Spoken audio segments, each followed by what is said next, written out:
شہزادی نگار بانو بہت ہی حسین و جمیل تھی۔ وہ بادشاہ کی واحد اولاد تھی۔ بادشاہ اور ملکہ اس کی خوبصورتی اور خوبصورتی کی بنا پر اس کو بے حد چاہتے تھے اور اس کی ہر خواہش پوری کر کے اسے دنیا کی ہر نعمت اور آسائش دیتے تھے، مگر اس میں ایک جسمانی عیب بھی تھا۔ وہ ایک ٹانگ سے لنگڑی تھی جس نے اس کے حسن کو گہنا دیا تھا۔ اس عیب کے سبب اس کا ابھی تک کسی ملک یا ریاست سے کوئی بڑا رشتہ نہیں آیا تھا۔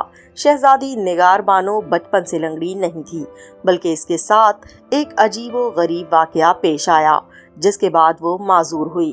ہوا یوں کہ ایک روز شہزادی محل میں اپنی سہیلیوں کے ساتھ کھیل رہی تھی کہ جھاڑیوں میں ایک ناگن جو اس وقت ایک چھوٹا سا بچہ تھی باہر نکل آئی، جسے دیکھ کر شہزادی کی دوسری سہیلیاں بھاگ گئیں، مگر نڈر نگار بانو نہ بھاگی، بلکہ اس نے آگے بڑھ کر ناگن بچی کو پاؤں کی ایڑی کے نیچے کچل دیا۔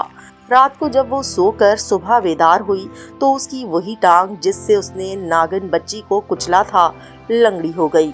بادشاہ نے اس کا ملک کے ہر قابل طبیب سے علاج کروایا، مگر شہزادی کی معذوری سے نجات نہ پا سکی۔ وزیر ایک دن بادشاہ کے پاس آیا اور اسے خوشخبری دی کہ اب آپ کو شہزادی نگار بانو کی شادی کی فکر نہیں کرنی چاہیے۔ بادشاہ نے حیرت سے کہا، کیا مطلب ہے؟ وزیر نے کہا، حضور میں سچ کہہ رہا ہوں۔ پھر بادشاہ نے کہا، بیٹی کی شادی کی فکر باپ کو نہ ہوگی تو کس کو ہوگی؟ بادشاہ سلامت، میرا یہ مطلب نہیں، بلکہ آپ کے لیے خوشخبری ہے کہ شاہی نجومی نے زائچہ نکال کر بتایا کہ جلد ہی شادی ہو جائے گی۔ بادشاہ کو کچھ اطمینان نصیب ہوا۔ پھر ایک سرکاری اہلکار نے آ کر اطلاع دی کہ بادشاہ سے قریب ملک کا شہزادہ ملنے آیا ہے۔ بادشاہ کو آئے روز کسی نہ کسی بادشاہ یا شہزادے سے ملاقات ہوتی رہتی۔ بادشاہ نے اسے محل میں لانے کا حکم دیا۔ شہزادہ پہلے پہل بادشاہ کے سامنے آ کر کارنش بجا لایا۔ پھر بادشاہ نے اسے بیٹھنے کو کہا اور پوچھا، شہزادے کیسے آنا ہوا؟ شہزادے نے کہا، وہ شہزادی نگار بانو سے شادی کا خواہاں ہے۔ بادشاہ کو اس کی خواہش سن کر حیرت اور مسرت ہوئی۔ ابھی اس نے اپنا جملہ مکمل ہی کیا تھا کہ دروازے کے اندر سے دھواں محل میں داخل ہوا، اور پھر جب دھواں غائب ہوا تو ایک طاقتور اور بھیانک جن ظاہر ہوا۔ کچھ دربار میں موجود لوگ تو اس کی دہشت سے بے ہوش ہو گئے، کئی وہاں کھڑے تھر تھر کانپ رہے تھے، مگر بادشاہ اور شہزادہ اپنی جگہ پر موجود تھے۔ پھر جن نے ایک فلک شگاف کہکہا لگایا اور گرجدار آواز میں بولا، یہ شہزادی ایک مجرم ہے، میں اس کی شادی کسی قیمت پر نہیں ہونے دوں گا۔ جن کو دیکھ کر ہی سب کی گھگی بندی ہوئی تھی، اس لیے کسی کی کچھ زبان سے ادا نہیں ہو پا رہا تھا۔ آخر شہزادے نے ہمت کر کے سکوت توڑا اور بولا، یہ شہزادی تمہاری مجرم کیسے ہے؟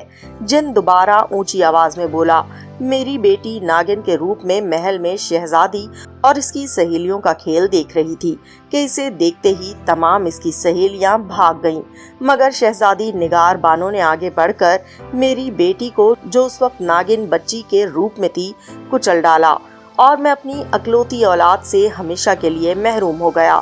مجھے جب پتا چلا تو میں نے شہزادی کو لنگڑی بنا دیا، لیکن میں اس سے شادی کا پختہ ارادہ کر چکا ہوں۔ شہزادہ بولا، اگر تم اپنی بات پر قائم ہو تو تمہیں مجھ سے مقابلہ کرنا ہوگا۔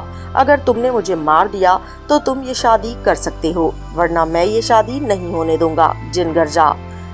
شہزادے نے مقابلے کا چیلنج قبول کر لیا۔ ٹھیک ہے، جن بولا۔